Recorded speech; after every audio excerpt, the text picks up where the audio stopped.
Well, we're back in business again. We left off here. We didn't get to this slide, but this one is up next. The Son of Heaven, the Emperor as an institution. The mandate of heaven, which goes back centuries before where we are right now in the class, was essentially the ideology or the philosophy behind the legitimacy or legitimizing efforts of emperor after emperor, dynasty after dynasty. And so the Chinese emperor had to certainly display the proper image, since he was seen, in a sense, as the son of heaven, a god, a godlike figure. So, as Professor Bentley tells us, if the emperor of China during the Ming and Qing dynasties was not quite a god, he certainly was more than a mere mortal. Chinese tradition held that he was the son of heaven, the human being designated by heavenly powers to maintain order on earth. He led a privileged life within the walls of the Forbidden City. Hundreds of concubines resided in his harem. I'm not going to even go into that. And thousands of eunuchs looked after his desires. We ought to know what a eunuch is. His daily activities were carefully choreographed performances in the form of inspections, audiences, banquets, and other official duties. Everything about his person and the institution that he represented conveyed a sense of awesome authority. The imperial wardrobe and personal effects bore designs forbidden to all others. Individuals who had the rare privilege of a personal audience with the emperor had to perform the kowtow, 3 kneelings and 9 head knockings. You may have seen this before in movies, but you had to kind of get down on the ground in all fours and kowtow to somebody. Today, in English, we use the word kowtow. If you have to kind of, in a sense, kind of kiss up to somebody, you have to kowtow to them or before them. But this was literally what you had to do in front of the emperor, and you had to do it the right way, or you could be beaten, arrested. You see in the picture the emperor, of course, in the center, but the guys kind of arranged in like a triangle in front of him are in the midst of kowtowing before him. One of the things I think that's interesting from this quote is that though the emperor lived a lavish lifestyle and he had a great deal of power in this vast imperial system that the Chinese had created and were still in the process of creating, but he had a lot of duties.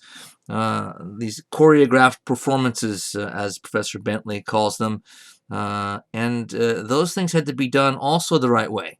Now, he didn't get beaten if he didn't do it the wrong way. He's the emperor. Nonetheless, there was a lot of pomp and circumstance, a lot of etiquette, a lot of it was like or choreographed, like sort of dance steps, and he had to learn them and do them because this was part of legitimacy. This was part of making the public and keeping the people sort of virtually in awe of you as the leader, so as to maintain and provide stability, law, and order. Underneath the emperor and the royal family were the scholar bureaucrats, or scholar gentry, as they're sometimes called. In a book I've quoted before by Mr. Shaughnessy, China, Empire, and Civilization, he tells us that almost without exception, the main ambition of the scholar gentry class, these are kind of upper class folks, was to advance their family's position. And the chief means of achieving this was to educate one or more of their sons to the point where he might succeed in passing the state exams. More on that in a few minutes. Once in a while, there was a family that had maybe a gifted a child or more that was allowed an opportunity to advance, which allowed the family to advance in terms of their social status. But for the most part, this was about inherited opportunities and inherited wealth. Your family was in that class, and you're their son. You have opportunities that other people don't have. Back to Bentley again, who says day-to-day governance of the empire fell to the scholar bureaucrats appointed by the emperor. With few exceptions, these came from the class of well-educated and highly literate men known as the scholar gentry. These men earned academic degrees by passing rigorous civil service examinations, and they dominated China's political and social life. So the scholar bureaucrats were the primary advisors to emperors, and they're the ones who usually staffed the important administrative positions in government. However, I touched on this a little bit in an earlier segment here, but ironically enough, or I should say unexpectedly enough, a group that wouldn't have seemed to anyone before it happened to be a potential threat to the power of the scholar bureaucrats, but the eunuchs, as we know, gave advice to one emperor, but then this kind of caught on, and so it was almost like they were, for quite a long time, two political parties around the emperor, the scholar bureaucrats on one side and the eunuchs on the other side. And once in a while, maybe more than once in a while, the emperors sided with the eunuchs or listened to them, listened to their advice more than these much more educated and highly trained scholar bureaucrats who were trained to make government decisions and to give advice to the emperor. But remember that the eunuchs had a big advantage from the emperor's perspective, and that is they weren't going to establish a family dynasty anytime soon. But these scholar bureaucrat guys, scholar gentry, right, they were all about family. They're trying to advance their positions and advance their family's position by doing so. Eunuchs don't have families, at least the family ends with them for reasons that we already know. The civil service examinations. This was a key to Chinese social advancement. And I must say that this is unbelievably impressive since they first were given administered in the ancient world. So already by the time we picked this up in roughly the 15th, 16th centuries and beyond, this system had already been in place for centuries. And so the Chinese were far ahead of any other group on the planet, on any continent, in terms of educating their young males almost exclusively, but doing so with this rigorous civil service exam that seems like something you wouldn't expect to see something like this until modern times. And they were doing it, again, centuries before even this. The Europeans were starting to organize government effectively and do administration rationally like the Chinese, but they even at this same time, the Europeans didn't have such a system in place, nothing even close. So this is an area just of astonishing advance by the Chinese, again, that nobody else is even close to. It included the civil service exam. These are the scholar bureaucrats as they're coming of age and basically going through college, and this is at the end of their studies. They have to pass the exam to go on to get one of those sort of difficult to obtain jobs. So a battery of tests administered at the district, provincial, and metropolitan levels. Stiff official quotas restricted the number of successful candidates in each examination. Writing the examinations, meaning taking the exam, was a grueling ordeal. At the appointed hour, candidates presented themselves at the examination compound. Each candidate brought a water pitcher, a chamber pot, bedding, food, an inkstone, ink, and brushes. He wrote with brushes. After guards had verified their identities and searched them for hidden printed materials, the new arrivals proceeded along narrow lanes to a honeycomb of small, cell-like rooms, barely large enough to accommodate one man and his possessions. For the next 3 days and 2 nights, the cramped rooms were home to the candidates who spent all their time writing eight-legged essays, as they were known, literary compositions with 8 distinct sections on questions posed by the examiners. Again, nothing like this existed anywhere in the rest of the world, and these were highly, highly competitive. Only a pretty small number passed. You could take the exam again, sort of like the bar exam after law school. Sometimes people fail it and fail it and fail it and finally succeed, on one of their later tries or their last try after trying a number of times. Bentley goes on to say the examination system was a pivotal institution. In addition to selecting officials for government service, the education and examen system molded personal values. And this goes all the way back to the ideas and thought of Confucius in the ancient Chinese world, because his whole system of philosophy and education was all about training this exact group of people for civil service jobs, government jobs. So this whole process, the education itself, the books they had to read, more on that in a while, and the examination, all got these people sort of on board with the values that had been inculcated for centuries that these would-be government bureaucrats and administrators were expected to hold. And so this worked really effectively, and this is why it lasted for centuries. Looking now at the patriarchal family in daily life, patriarchal, of course, meaning that this was very male-dominated, so certainly a sexist society, but sadly, where wasn't it in this time period in history? The European world was quite patriarchal as well, as we've already seen. In China's kinship groups, according to the book China, Its History and Culture, which I've also quoted before. So in their kinship groups, clans and the extended family have traditionally been important determining factors, not only in marital, but also in political and economic affairs. Family connection was often a main reason for preferment in office and success in commercial life.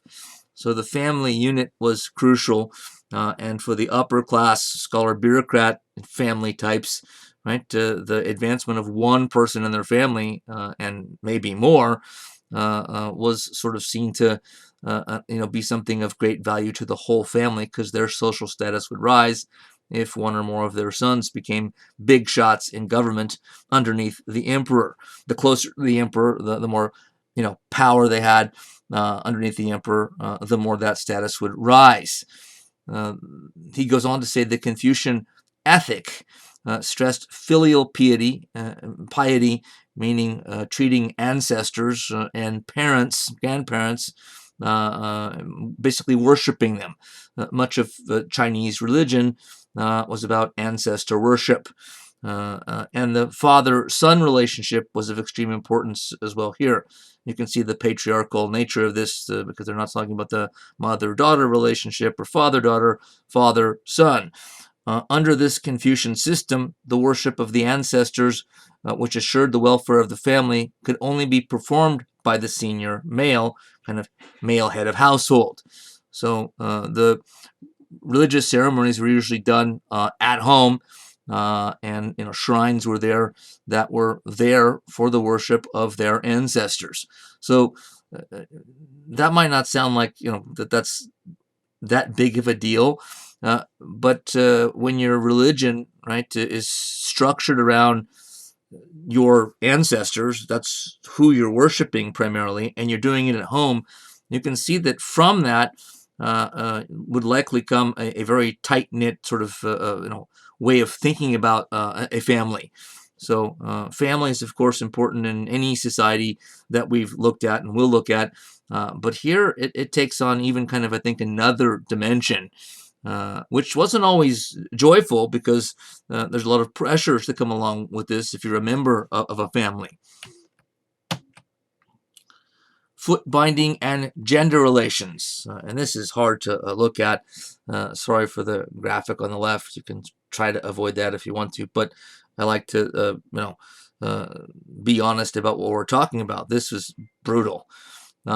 In Shaughnessy's book, he writes, in traditional China, a family was organized according to two principles that were an inherent part of the Confucius way of life: the superiority of the elder generation over the younger.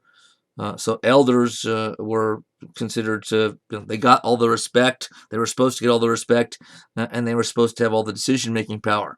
This wasn't a youth-oriented culture like ours has been since the 1960s. This is an elder-centered culture, older over younger, and the superiority of males over females. At least that was what the system held. I'm not saying they were superior, neither is the author here, only that this is the way the society was organized. For a woman, obedience to her parents before marriage was followed by obedience to her husband's parents after marriage. All marriages were arranged, and any friendship with the young man was discouraged big time.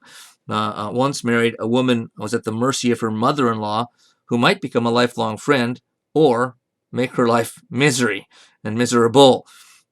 For centuries, according to Morton, women already dependent had been rendered even more so by the cruel custom of foot binding, in which the toes were bent and crushed under the foot by constant tight bandaging from the age of 5, a process that caused excruciating pain. And again, I hate to point to the actual foot here, but it's hard to get a real, I think, understanding of how brutal and cruel this was, unless you actually see a foot like that. So it was a process that deliberately, permanently deformed a girl and then woman's foot or feet. And the point of it, the purpose, well, in a very physical, straightforward sense, there were other, I think, elements to this as well, but this kept women close to home. So if males don't want to have to worry about what their wives are doing when they're away at work or fighting a war, if you can't walk very well because you don't really have working feet, it's hard to sort of get around and do things that sort of aren't loyal to your husband or your family. So you do your duty around the house because there's really nowhere that you can go. You are literally hobbled. Again, there are other reasons this became kind of symbolic and cultural, but talk about patriarchal and sexist. Wow, if you didn't already know this, you do now, and it's, I mean, as cruel and vicious as it is interesting to read more about. I don't have time to go into more here, but it is a fascinating subject. Wow, every time I get to this slide, it's difficult for me to imagine what that would have to be like. Demographic growth. As we know, China today is the world's most populous country, right? And well over 1 billion people, and it was already the most populous country by far in this period. It just the human global population wasn't nearly as large as it is now. You can see from the rather kind of blurry graph that I grabbed, the Chinese population growth basically started to go through the roof from about 1700 on, which is really right kind of in the middle or latter of stages of this period that we're talking about at the moment. But it had been growing a little more gradually before that. China, as Bentley says, was a predominantly agricultural society, a fact that meshed agreeably with the Confucian view that land was the source of everything praiseworthy. On its strong agrarian foundation, meaning farming foundation, China supported a large population and built the most highly commercialized economy of the pre-industrial world. So it wasn't Great Britain at this point.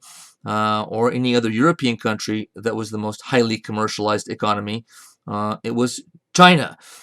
But this does say at the end pre-industrial world, and that's because once the Industrial Revolution happens, which we're going to get to soon in this class, that's when the British first and the other European countries start to become more highly commercialized and become wealthier countries and economies than China.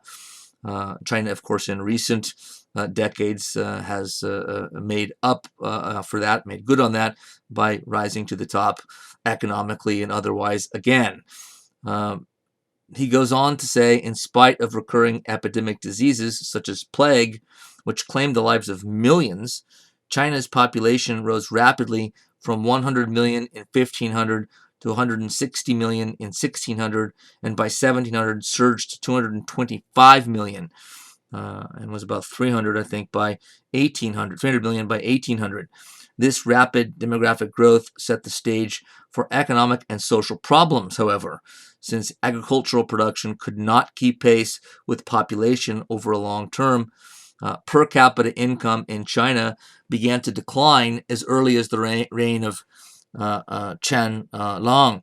And so this already is, in a way, telling us, giving us some clue as to, what it was, how it was that eventually China kind of lost its lead to Europe, and Europe starts to, take more and more control of being the dominant force in the world economy. Part of it is demographic growth, just outstripped anything that the environment could deal with, and it was already starting to happen in this period, though it doesn't become acute until the late 18th century when the British Industrial Revolution started. Long distance trade. China was doing incredibly sophisticated and, for the time, large scale trade. Shaughnessy, yet again, telling us the pattern of China's foreign trade changed dramatically in the 16th century. Silver strikes in Japan and in the New World. Remember the Spanish stealing gold and silver from Mexico and Peru, coupled with China's hunger for currency, meaning money, created the first truly global economy, one based on the circulation of silver. So silver was sort of the grease of the world economy. Everything was greased with silver as the method of payment. The commercial prosperity of Britain, Holland, and other European countries created markets for exotic Chinese silks and porcelains, which were imported in great quantities. Tea drinking became a popular fashion in Holland, Russia, and above all, Britain and American colonies in the mid-18th century. Bentley adds to that that global trade brought prosperity to China, especially during the early Qing period. Chinese workers produced vast quantities of silk, porcelain, lacquerware, and tea for consumers in the Indian Ocean basin, Central Asia, and Europe. The silk industry was especially well organized. Weavers worked in workshops for regular wages, producing fine satins and brocades for export. Compensation for exports came most importantly in the form of silver bullion, which supported the silver-based Chinese economy and fueled manufacturing. So again, China's whole economy, its whole monetary system was based on silver. So what you'd see is silk and porcelain and other Chinese manufactured goods going out and silver coming back in, and China becoming rich on top of all this. And that is, even that's only part of the economy because there's huge amounts of agriculture going on, mostly rice production in much of China at the same time. The status of technology in China. The pictures, I think, give it away here. But this was a period where China's technological advances, which it had been kind of the world leader in before, slowed down somewhat. Bentley saying in this regard, the Ming and Qing regimes favored political and social stability over technological innovation, which they feared would lead to unsettling change. Alongside government policy, the abundance and ready availability of skilled workers also discouraged technological innovation. So let's take the last part of that first. One of the things Bentley is saying here that I think is likely to be correct, that slowed down the pace of technological advance and innovation, is that they just had so many workers to do projects, engineering or otherwise, that there wasn't as much need to innovate technologically. You see it in a lot of societies where they're more strapped for workers. They think we gotta find some mechanical way, some machine that can do more work to make up for the lack of abundance of workers, the paucity of workers that we have. But I think the more important part of this, for our purposes here in this class, is where Bentley says that the Chinese emperors feared that technological innovation would lead to unsettling change. China was, in most ways, in many ways by this time, a very traditional culture. The commitment to Confucian values, philosophy, religion alone, right? They're looking way back in trying to kind of bring that back or keep it around to the extent that it had been a constant. And so China was sort of more interested in preserving tradition, uh, by this time anyway, than it was in innovating and seeing change. And so they were actually willing to kind of make the trade-off and say, okay, we're willing to kind of let others possibly get ahead of us technologically, because if we do that, we might lose control of our traditions. The technological change can, as we know, they were right. Technological change, can force all kinds of other changes on your society, or does automatically. And they were trying to avoid this, which is, I think, perfectly understandable. That this could happen. I sometimes look back and think, I don't know, certain traditions. I wish we still had this and we still had that. Sometimes that can be called nostalgia. If you're expecting or dreaming about going back to something that's unrealistic, but it's not necessarily unrealistic depending on what you want to go back to. So China was a pretty traditional society from top down. The emperors, the governing structure, wanted it that way because they could keep more, again, control if things stayed the same, what they were comfortable with, what they knew, what had worked, for centuries. They're pretty much sticking with it and willing to take the risk that without major technological advance, which they'd done, as I said, better than anybody else for a long time. They were willing to take that risk, and they did. I think they did pay a price for it. So this is another piece of the puzzle, and trying to get back to our original question in this whole class, which is why Europe.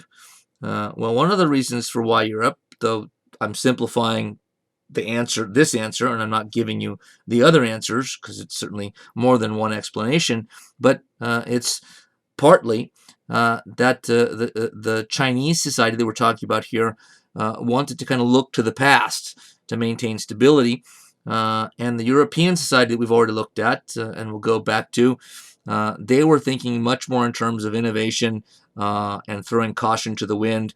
Okay, tradition, customs, we might have to give some of those up, but it'll be well worth it because we'll take the lead in gunpowder technology, shipbuilding technology, whatever it was. So the Europeans, in a sense, were looking at the future more and willing to give up the past. China, and this was, instituted from the top down, the emperors and, scholar bureaucrats with this traditional set of values. They want to kind of slow China down and sort of keep it the same as it had always been. Another factor in this, I should point out, which I think I talked about in our first lecture on the three themes, where we unveiled the question, why Europe, is that another reason that China, I think, didn't feel like it needed to innovate technologically especially with regard to shipbuilding, though it did do some of that, as we already know. And again, continuing with gunpowder weapons, guns, cannon, is that they didn't really have any big rivals in the area. It didn't seem all that important that they innovate technologically. The only real rival they had were the nomads from the north and the west. And the nomads certainly were a force to be reckoned with, but they really weren't usually a threat to overtake the empire. They usually did destructive raiding that was quite costly for the Chinese in lives and money, but they weren't necessarily an existential threat most of the time. There are a couple of exceptions in there over a long history, which we're only talking about part of right now. So the point is that Europeans, because Europe was made up of a bunch of small to mid-sized countries, all kind of crammed together closely on a small peninsula, the peninsula which we call Europe, and because of that, they always had to look over their shoulder because they're all about the same size and they're surrounded by other countries on all sides that are about the same size, and you never know who you can trust and who might attack you at any minute. So there was more pressure on them, or at least self-imposed pressure, to keep up. If your next door neighbor country is producing innovative, high-tech weapons, you better get them too, because if they attack you and they have them and you don't, you're in trouble. But the Chinese didn't have to worry about that kind of stuff as much because they're one big empire, and other than the nomads, they're technically within their own empire, they don't have any neighbors that are even close to their size, even close to as powerful. So this is another reason I think technological innovation didn't seem like, and it wasn't a major priority. Now, had they known what was going to happen, a few hundred years in the future, that the Europeans were going to come and keep coming and more, and bring eventually weapons and technology that the Chinese, by that time, hadn't kept up with, they would have done it differently. But of course, they couldn't have predicted the future in that way. Nobody could have. The big exception to all this, of course, guns. Von Sivers, whose Patterns of Global History I have referenced multiple times in this class already, says the Ming at their height have been described by some Chinese scholars as a military superpower. That's the Ming dynasty here, the first of the two we're talking about. Perhaps most important in this regard was that the ascendancy of the Ming in 1368 marked the beginning of what one historian has called a military revolution in the use of firearms. The first use of metal gun barrels in the late 13th century spurred the rapid development of both cannon and small arms. So much so that by the mid-15th century, the Ming arsenal was producing thousands of cannon, handguns, and fire lances every year. So they were, for a while, way out in front of the world in gunpowder technology. You see an early cannon there, an early kind of rifle as well. But again, stopped, innovating, stopped worrying about it so much, and other parts of the world, especially Europe, eventually, caught up with them and surpassed them in terms of the know-how and knowledge to be able to build such weapons and pieces of technology. But the willing to put the resources, time, and effort into building more and bigger and better ones. And so China didn't keep up with its early lead. Class relations in early modern China. You see the little pyramid there. Again, a little too blurry, but I liked the simplicity of it, and I couldn't find a better version of it. Our lovable author, Professor Bentley, says Confucian tradition ranked three broad classes of commoners below the gentry. So there's the emperor and the royal family, then the gentry or social bureaucrats, then three classes of commoners below that. What's being said? Peasants, artisans or workers, those two words are interchangeable, and merchants. By far the biggest class consisted of peasants. These are small farmers, a designation that covered everyone from day laborers to tenant farmers to petty landlords.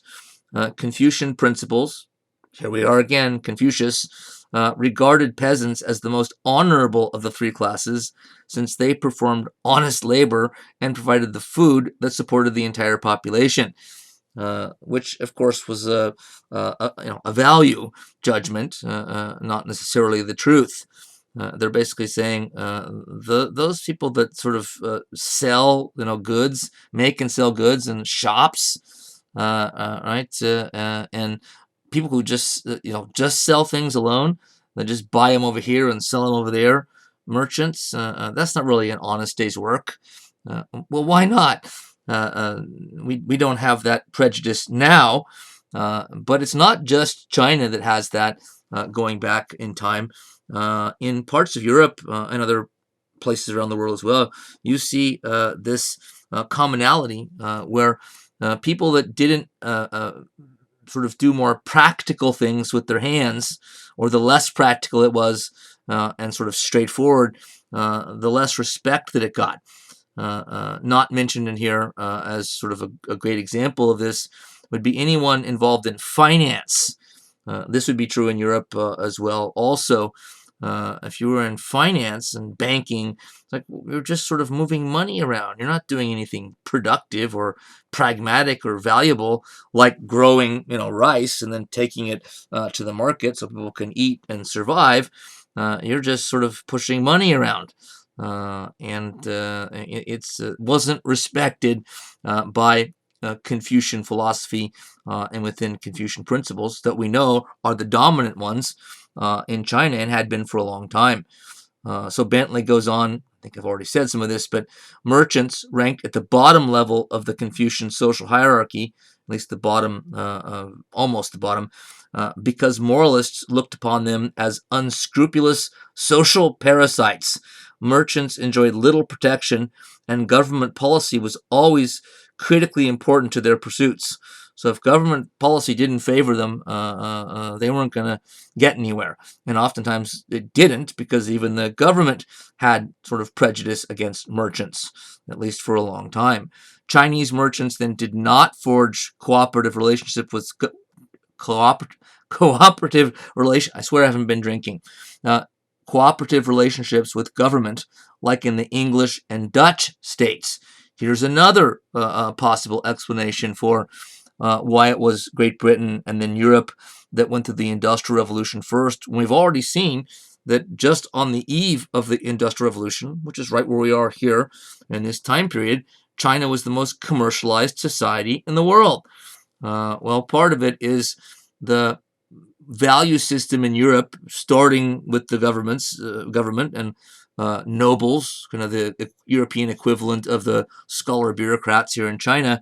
They made their peace with merchants and bankers, producers, manufacturers, long before the Chinese and other parts of the world did.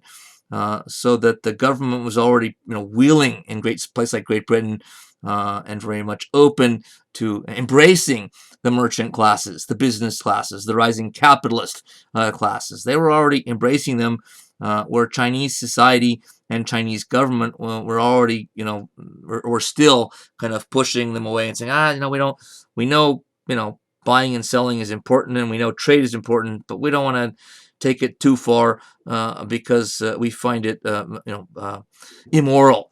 It's sort of nasty to have to contemplate business, too much.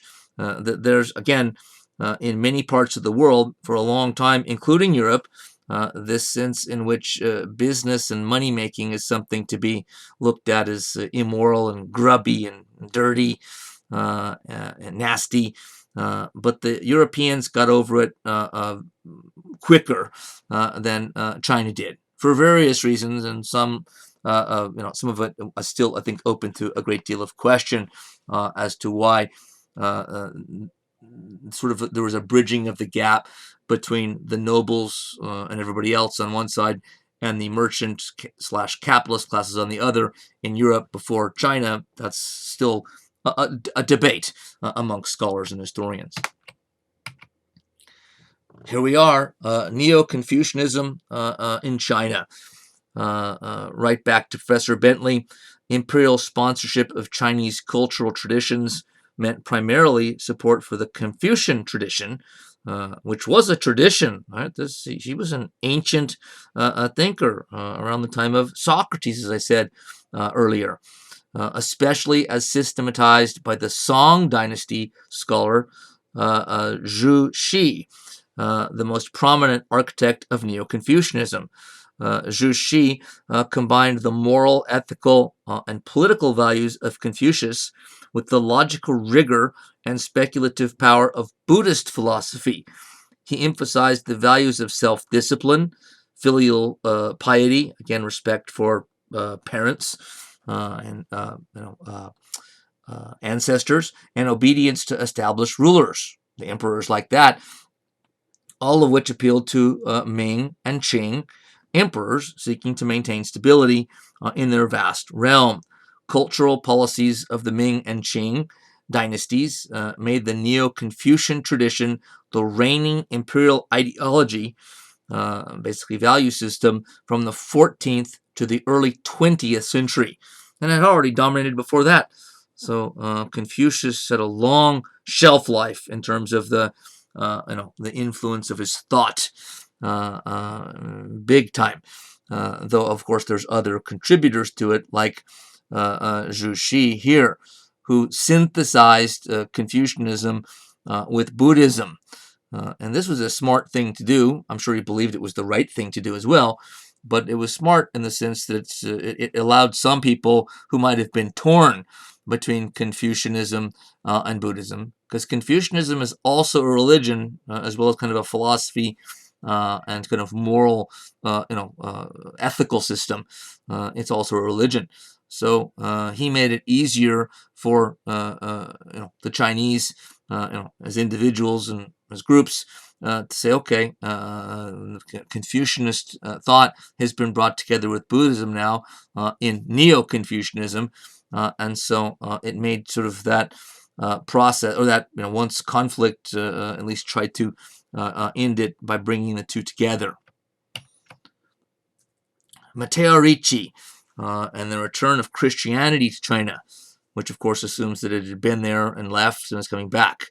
And I already mentioned this briefly when we were talking about Japan, because both empires, both countries, monarchies, got rid of the Europeans after a time and isolated themselves for quite some time.